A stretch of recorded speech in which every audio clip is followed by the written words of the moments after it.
எழுதின சுவிசேஷம் 12ஆம் அதிகாரம் 34 லூக்கா 12:34.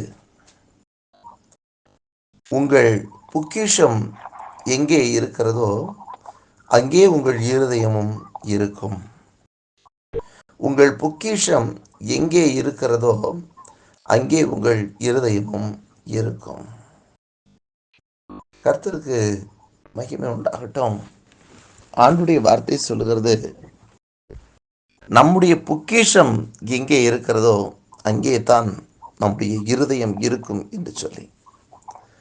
அப்படி என்று சொன்னால் இதனுடைய அர்த்தம் என்னன்னா,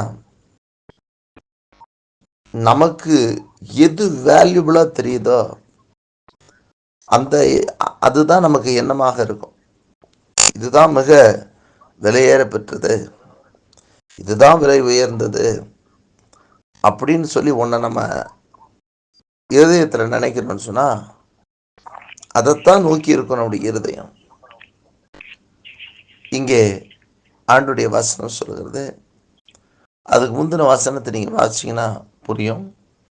32, 33 வசனங்களை நான் 31 வாசிக்கிறேன்.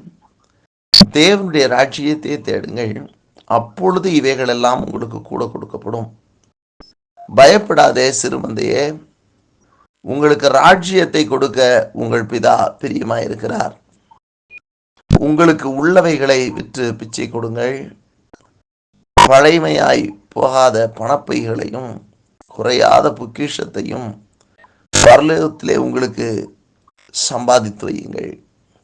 அங்கே திருடன் அணுகிறது இல்லை, பூச்சி கெடுக்கிறதும் இல்லை. இங்க ஆண்டவர் இந்த பகுதிகளில் சொல்லுகிற காரியத்தை பார்க்கிறோம். தேவனுடைய ராஜ்யத்தை தேடுங்கள் என்று சொல்றார். அதுக்கு முன்னாடி நீங்க போய் வாசிச்சீங்கன்னா, எண்ணத்தை உண்போம், எண்ணத்தை குடிப்போம் என்று சந்தேகப்படாம இருங்க அப்படின்னு சொல்லிட்டு அதுல ஆரம்பிப்பார். சொல்லிட்டு தான் சொல்லுவார், தேவனுடைய ராஜ்யத்தையே தேடுங்க, அப்பொழுது இவைகளெல்லாம் உங்களுக்கு கூட கொடுக்கப்படும் அப்படின்றார். தேவனுடைய ராஜ்யத்தை தேடும் பொழுது மற்ற எல்லாவற்றையும் கூட கொடுக்கிற தேவன் அவர். இங்க என்ன சொல்ல வர்றாருன்னா, நம்முடைய இருதயம் தேவனுடைய ராஜ்யத்தை, அவருடைய வருகையை எதிர்பார்த்திருக்க வேண்டும் என்பதுதான். கண்டிப்பாக ஒரு நாள் இந்த உலகத்தின் வாழ்க்கை எல்லாருக்கும் முடிய போகிறது. இந்த உலகத்தின் வாழ்க்கைக்கு பின்பு யுகாயுக காலங்களாக, அழிவில்லாத நாட்களாக ஆண்டவரோடு கூட கழிக்கக்கூடிய ஒரு இடம் அந்த பரலோகம். ஆகவே தான் அவர் சொல்லுகிறார், பரலோகத்திலே உங்களுக்கு சம்பாதித்து வையுங்கள் என்று சொல்லி. குறையாத பொக்கிஷத்தை பரலோகத்திலே சம்பாதித்து வையுங்கள். அப்ப நம்முடைய தேடுதல் எங்கே, நம்ம நிலையானதை எது செய்கிறோம், நிலையானதை செய்கிறோமா, அழிவுள்ளதை செய்து கொண்டிருக்கிறோமா? நம்முடைய இருதயம் இந்த உலகத்திற்கு ஏற்றவாறே இருக்கும் என்று சொன்னால் உலகத்தை தான் மையப்படுத்தியே ஓடிக்கொண்டிருப்போம், செயல்பட்டு கொண்டிருப்போம். எதுவாயினும் இன்னைக்கு சம்பாதிக்கிற சம்பாத்தியமாக இருந்தாலும் அல்லது ஊழியங்களாக இருந்தாலும் எல்லாமே உலகத்தை மையப்படுத்தி, அழிவுள்ளவைகளை மையப்படுத்தியே செய்து கொண்டிருந்தால் அது பிரயோஜனமற்ற ஒன்று என்று சொல்லி சொல்லுகிறார். உங்களுடைய எண்ணம், உங்களுடைய இருதயம் எப்பயுமே அழிவில்லாததை சார்ந்திருக்கட்டும் என்று சொல்லி அவர் சொல்லுகிறதை பார்க்கிறோம். உங்கள் பொக்கிஷம் எங்கே இருக்கிறதோ அங்கே உங்கள் இருதயம் இருக்கும். அப்போ உங்க பொக்கிஷத்தை நீங்க எங்க சேர்த்துக்கிட்டு இருக்கீங்களோ உங்க இருதயம் அதை தான் சார்ந்து இருக்கும். இம்மைக்காக இந்த உலகத்திலே சேர்த்து வச்சுட்டு இருப்பீங்கன்னா உங்க இருதயம் உலகத்திலே சார்ந்து இருக்கும். நித்தியத்துக்காக சேர்த்து வைப்பீங்கன்னு சொன்னா அது நித்தியத்தை சார்ந்து இருக்கும், நித்தியத்தை எதிர்பார்த்து காத்திருக்கும், இயேசு கிறிஸ்துடைய வருகை எதிர்பார்த்து காத்திருக்கும். அந்த இடத்துல, அதாவது சேர்த்து வைக்கிற இடத்துல இந்த உலகத்துல துருப்பிடிக்கும், திருடன் திருடுவான், பூச்சி அரிக்கும். ஆனா பரலோகத்துல திருடன் திருடுறது கிடையாது, பூச்சி கிடையாது, துருவம் தின்னாது. அப்ப அழிவில்லாத இடத்திலே உங்களுடைய பொக்கிஷங்களை சேர்த்து வையுங்கள் என்று சொல்லி அவர் சொல்லுகிறதை பார்க்கிறோம். அப்ப இருதயம் எந்த இடத்தை சார்ந்து இருக்கிறது என்றுதான் இதுல முக்கியம். தேவ ராஜ்யத்துக்கு அடுத்தவைகளுக்கு உங்களுடைய ஆத்மா, உங்க இருதயம் ஆயத்தமா இருக்குது அப்படின்னு சொன்னா, ரெடியா இருக்குன்னு சொன்னா, அங்கே அழிவில்லாத பொக்கிஷங்களை நீங்கள் சேர்த்து வைக்கிறவர்களாக காணப்படுவீர்கள். தேவ ராஜ்யத்துக்கு அடுத்த காரியங்கள் உங்களுடைய எண்ணங்களிலே செயல்பாடுகள் இருக்கும். அழியாத ஆத்துமாக்களை, அழிந்து கொண்டிருக்கிற ஆத்துமாக்களை அழிவில்லாத ஆத்துமாக்களாக பரலோகத்திலே அவர்கள் சேர்க்கப்படும்படியாக அதற்கு என்னென்னலாம் செய்யணுமோ அதை நீங்கள் செய்வீர்கள். உங்களால் இயன்றதை, உங்களுடைய நேரங்களில் உங்களுடைய பலத்தை கொடுக்கறது, உங்களுக்கு கொடுக்கப்படுற தாளந்து, உங்களுக்கு கொடுக்கப்பட்டிருக்கிற ஆஸ்திகள், ஐஸ்வர்யம் எல்லாத்தையும் கொண்டு தேவ ராஜ்யம் கட்டப்பட வேண்டும் என்ற செயல்பாடு நம்மிடத்துல இருக்கும். இங்கே அதனால தான் அவர் சொல்றாரு, அங்க எப்படிப்பட்டதான் உங்களுக்கு உள்ளவைகளை விற்று பிச்சை கொடுங்கள், பழமையாய் போகாத பணப்பைகளையும் குறையாத பொக்கிஷத்தையும் பரலோகத்திலே உங்களுக்கு சம்பாதித்து வையுங்கள். பழமையாய் போகாத பணப்பைகளையும் குறையாத பொக்கிஷத்தையும். இங்க குறைஞ்சிரும், ஆனால் அங்கு குறையாதது என்று சொல்லி சொல்லப்படுகிறது. ஆகவே நம்முடைய இருதயத்தை பரலோகத்தை நோக்கி பதிப்போம். ஆகவே ஆண்டுடைய வார்த்தை இன்றைக்கும் நமக்கு சொல்லுகிறது, உங்கள் பொக்கிஷம் எங்கே இருக்கிறதோ அங்கே உங்கள் இருதயமும் இருக்கும். இன்னைக்கு நம்முடைய இருதயம் எந்த இடத்தை சார்ந்திருக்கிறது, இதை நாம் புரிந்து நாம் செயல்படுவோம் என்று சொன்னால், ஆண்டுடைய வசனம் சொல்லுகிறபடி அதுக்கு முன்னாடி சொல்றாரு பாருங்க, ராஜ்யத்தையே கொடுக்க அவர் ரெடியா இருக்கிறார்.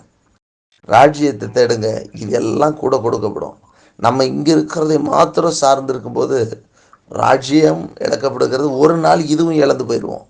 ஆனா ராஜ்யத்தையே தேடுனா இங்கேயும் கொடுக்குறார், இங்கேயும் கொடுக்குறார். இங்க என்னத்தை புசிப்போம், என்னத்தை குடிப்போம்னு சொல்லி கவலைப்படுறீங்க இல்லையா, என்ன எதிர்பார்க்கிறோ அதையும் இம்மையிலும் அவர் தருகிறார்.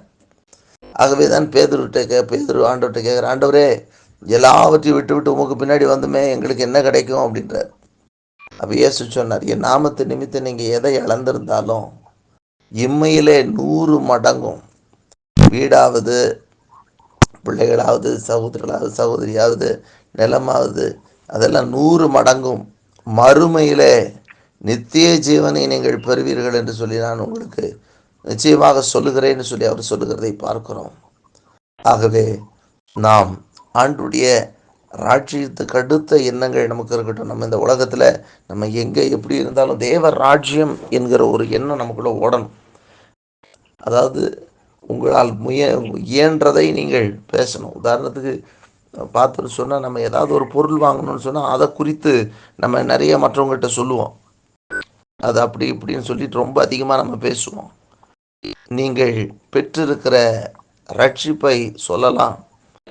இயேசுவின் நாமத்தின் மூலமாக வருகிற ரட்சிப்பை மற்றவர்களுக்கு சொல்லலாம். ஆண்டவர் நமக்கு கொடுத்திருக்கிறாரே இந்த ரட்சிப்பு, ஆண்டவர் நமக்காக சிந்தின இரத்தத்தை பற்றி மற்றவங்களுக்கு சொல்லலாம். நம்ம உலகத்தினுடைய காரியங்களை பெருமையாய் பேசும் பொழுது அப்போ உலகத்துக்கு அடுத்தவர்களாக நாம் காணப்படுகிறோம். நாம் தேவனுக்கு அடுத்தவைகளை குறித்து பேசும்போது தேவனுக்குரியவர்களாக காணப்படுகிறோம். தேவனுக்குரியவர்களாக நாம் செயல்பட துவங்கும் போதே தேவ ராஜ்யத்துக்கு ஏற்ற காரியங்கள் நடக்க ஆரம்பிக்கும். அது நடக்க ஆரம்பிக்கும் போதே உங்களுடைய காரியங்களை கர்த்தர் பொறுப்படுத்தி நடத்துவார். கர்த்தருக்கு மகிமை உண்டாகட்டும். இன்றைக்கு அநேகர் இந்த ரகசியங்களை அறிந்து கொள்வது கிடையாது, அதாவது புரிந்து கொள்வது கிடையாது. கர்த்தர் நல்லவர். தேவ ராஜ்யத்துக்கென்று செயல்படுகிறவர்களாக இருக்க வேண்டும். இன்னைக்கு பார்த்தோன்னு சொன்னால், தேவ ராஜ்யத்தின் பணி, ஊழியத்தின் பணியில் கூட உங்களால் அதாவது ஒரு உடல் உழைப்பு கொடுக்க முடியும்னா நீங்கள் அது செயல்படுங்க. ஒரு மணி நேரம் ராஜ்யத்துக்கு ஜெபம் பண்ண முடியும்னா அது செயல்படுங்க. அல்லது யாருக்காவது நீங்கள் போய் ஆண்டவராக இயேசு நாமத்தினால சத்தியத்தை சொல்ல முடியும், அதை செய்யுங்க. அது நாம் செய்ய வேண்டும். நம்ம ஆண்டவரிடத்தில் ஏதோ ஒன்று பெற்றுக்கொள்ள வேண்டும் என்று மட்டும் வரக்கூடாது. நம்ம ஆண்டவராக இயேசு நாமத்தை அறிந்திருக்கிறோம். அறிந்தவர்கள் அவருடைய எதிர்பார்ப்பையும் நிறைவேற்றும்படியாக தேவ ராஜ்யத்துக்கு அடுத்தவைகளை நாம் தேட வேண்டும். நாம் அப்படி தேட பழகிவிட்டோம், தேட ஆரம்பித்து விட்டோம் என்றால் உங்களுடையவைகளை கர்த்தர் கர்த்தரே அதை பரத்திலிருந்து சந்திக்கிறதை நீங்கள் அனுபவிக்க முடியும். ஆகவே தான் நீங்கள் ஒரு முக்கியமான காரியங்களை அவர் சொல்கிறாரு. இதெல்லாம் கவலைப்படாதீங்க, நீங்கள் ராஜ்யத்தை தேடுனா இதெல்லாம் கூட கொடுப்பார் அப்படின்னு சொல்லிட்டு, அடுத்து தேவனுடைய ராஜ்யத்தை உங்களுக்கு கொடுக்க அவர் சித்தமுள்ளவராக இருக்கிறார். அவருடைய ராஜ்யத்தையே கொடுக்க சித்தமுள்ளவராக இருக்கிறார் அப்படின்னு சொல்கிறார். ரெண்டாவது, அதுக்கு அடுத்து என்ன சொல்கிறாரு, உள்ளவைகளையெல்லாம் இந்த பூமியில் இருக்கும்போது உங்களால் இயன்றது இந்த உலகத்தில் நீங்கள் செய்யுங்க. அப்பொழுது உங்களுக்கானதை எல்லாத்தையும் ஆண்டவர் அங்கே குறையாத பணப்பையும் உங்களுக்கு குறையாத பொக்கிஷத்தையும் கர்த்தர் உங்களுக்கு கொடுப்பார். அதை நீங்கள் சேர்த்து வைப்பீர்கள், அது ஒரு நாளும் அழிந்து போகாது என்று சொல்கிறார். ஆகவே ஆண்டுடைய வார்த்தை உங்கள் பொக்கிஷம் எங்கே இருக்கிறதோ அங்கே தான் உங்கள் இருதயமும் இருக்கும் என்று சொல்லி வசனம் சொல்லுது. இப்போ நம்ம தேவ ராஜ்யத்தை குறித்த எண்ணங்களும் இயக்கங்களும் நம்மிடத்தில் இருக்கிறதுன்னு சொன்னால் நம்முடைய பொக்கிஷங்கள் அங்கே இருக்கிறது என்று அர்த்தம்.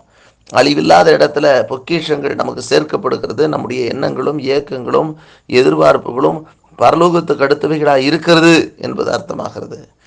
ஆனால் நாம் இந்த பூமிக்குரியவைகளை நாம் நம்பி பூமிக்குரியவைகளே சார்ந்திருப்போம் என்று சொன்னால் நம்முடைய பொக்கிஷம் அங்கே கிடையாது, ஃபுல்லாக இங்கே தான் இருக்குது அப்படின்னு அர்த்தம். ஆகவே நாம் ஜெபிக்கலாம். நாம் அழிவில்லாத இடத்துல பொக்கிஷத்தை சேர்த்து வைப்போம். உங்கள் பொக்கிஷம் எங்கே இருக்கிறதோ அங்கே உங்கள் இருதயமும் இருக்கும். என்னுடைய பொக்கிஷம் பரலோகத்தில் இருக்கிறது. பரலோகத்துக்கு அடுத்த காரியங்களை, தேவ ராஜ்யத்துக்கு அடுத்த காரியங்களில் நான் செயல்படும் பொழுது பூமிக்குரிய காரியங்களை கர்த்தர் பொறுப்பெடுப்பார். விசுவாசத்தோடு செயல்படுவோம். கர்த்தர் ஆசீர்வதிப்பார்.